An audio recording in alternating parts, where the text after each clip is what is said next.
नमस्कार. आपल्या सगळ्यांचे महाराष्ट्र सोशल न्यूज चॅनलमध्ये हार्दिक स्वागत. चला वळूया तर एका नवीन बातमीकडे. आजची बातमी. धुळे शहरातील सुशी नाला अतिक्रमण प्रकरणी विस्थापित कुटुंबांच्या पुनर्वसनाचा मार्ग मोकळा झाल्यानंतर आता श्रेयवादाचे राजकारण रंगू लागले आहे. माजी आमदार फारुख शाह यांनी पत्रकार परिषद घेत आपल्या सातत्यपूर्ण पाठपुराव्यामुळे शासनाने पुनर्वसन आणि संरक्षण भिंतीचे निर्देश दिल्याचा दावा केला. पुनर्वसनाशिवाय घरांवर कारवाई करण्यास आपला विरोध असल्याचे स्पष्ट करत त्यांनी खासदारांवर केवळ श्रेय लाटण्याचा आरोप करत जोरदार टीका केली आहे.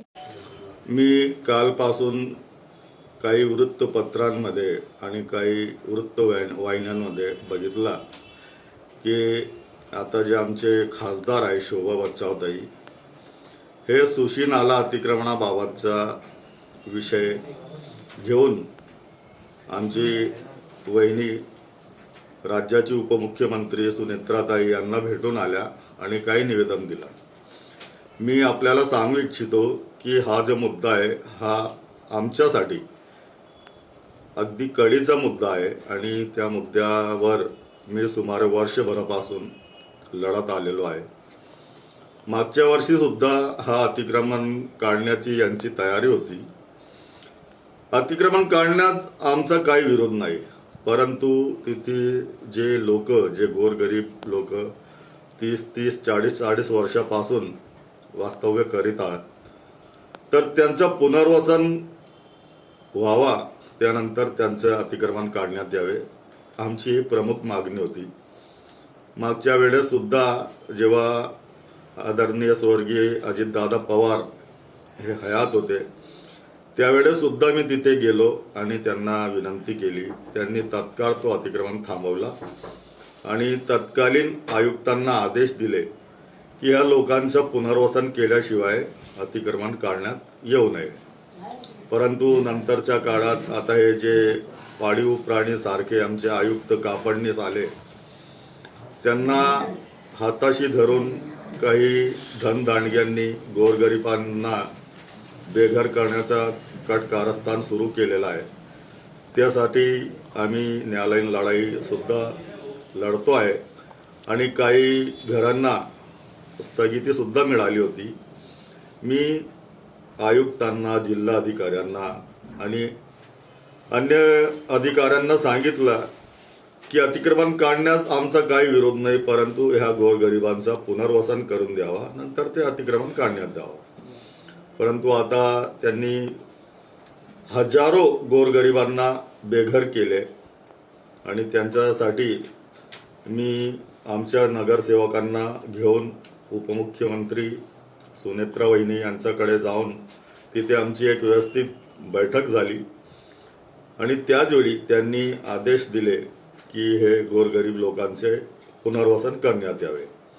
नंतरच्या काळात आमच्या जे खासदार शोभाताई बच्चाव यांना ही माहिती मिळाल्यानंतर ते सुद्धा म्हणजे ते आयत्या पीठावर रेघोट्या घेण्याचा प्रयत्न करताय. मी त्यांना सांगू इच्छितो की आपल्याला खासदारकी मिळवण्यात माझा पण सिंहाचा वाटा आहे. आम्ही तुमच्यासाठी खूप प्रयत्न केले होते आणि त्याचा भुर्दंड आम्हाला विधानसभेत बसला आहे. परंतु तुम्ही जेवढे आमचे अल्पसंख्याक समाजाचे लोक आहे त्यांचे भ्रम निराश केलेला आहे आणि आपण किती निष्क्रिय आहात ह्याचं उदाहरण मी आपल्याला देऊ इच्छितो की हल्ली जे आपले महानगरपालिकेचे निवडणुका झाल्या त्या निवडणुकांमध्ये आपल्याला आपल्या पक्षाचा एकही नगरसेवक निवडून आणण्यात यश आलेला नाही. हे आपली निष्क्रियतेचा एक जाहीर सबूत आहे. तर मी आपल्याला विनंती करतो की आपण स्वतःचे कामांवर लक्ष द्यावा, कोणाच्या कामाचा श्रेय घेण्याचा केविलवाना प्रयत्न करू नये. नाहीतर आता जे आमच्या महिला नेत्या दीपा मॅडमांनी सांगितलं त्याचप्रमाणे ह्या वेळेस आपली अनामत रक्कम सुद्धा जप्त होईल याची आम्हाला पूर्ण खात्री आहे. आता कसं आहे, हे जे भारतीय जनता पार्टीचे जेवढे नगरसेवक आणि त्यांचे नेते मंडळी आहे यांनी धुळे महानगरपालिकेच्या निवडणुकीत अपाट खर्च केलेला आहे आणि त्यांना त्यांचा खर्च काढायचा आहे. म्हणून आपण आता बघितलं एक विशेष महासभेचं आयोजन त्यांनी केलेला होता आणि त्यात ते 150 कोटी रुपये कर्ज घेणार आहे. आपण त्यांना विचारा की धुळे शहरात आपली सत्ता, एक हाती सत्ता, राज्यात तुमची सत्ता, केंद्रात तुमची सत्ता असून सुद्धा तुम्हाला कर्ज घेण्याची, विकास कामांसाठी कर्ज घेण्याची नौबत येते. हे तुमची लायकी आहे का?